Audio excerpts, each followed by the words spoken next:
Tonight, Norfolk police withdrawing charges against a man who officers arrested for wearing a mask. The encounter was caught on camera and got a lot of attention online. Brittany Miller is in the studio tonight after digging into this story. So, Brittany, what have you learned? Dana, witnesses say police made Jorge Diaz Jr. a criminal after they were looking for a man accused of domestic violence, but instead arrested a man coming home from work. I was like, really? Because of a mask?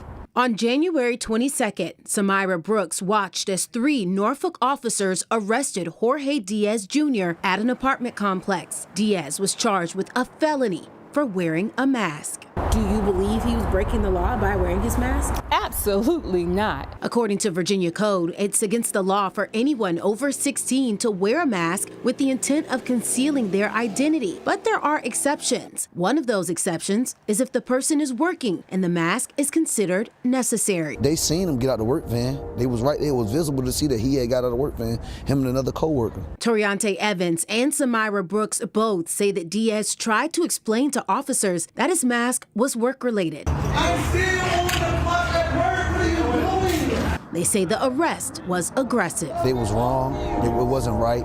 3 of them over a mask, shoved against the wall, handcuffed. Norfolk police were in the complex that afternoon responding to a domestic violence call. According to Police Chief Mark Talbot, after determining Diaz Jr. had no connection to that, the charges against him were withdrawn. I think that was a great thing.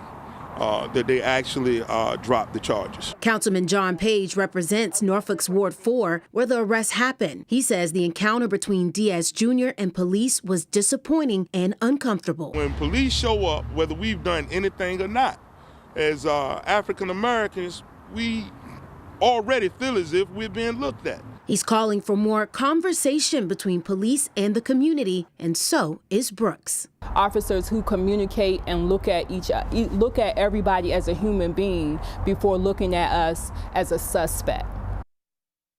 During that encounter, Diaz Jr. also refused to show police his ID after he was asked to, but he wasn't charged for that. Virginia doesn't have any stop and identify laws, which means you don't have to present an ID unless there's a reasonable suspicion of criminal activity. Reporting in the studio, Brittany Miller, 13 News Now. All right, thanks so much, Brittany. And Brooks says she would like to see changes to the state law that prohibits masks.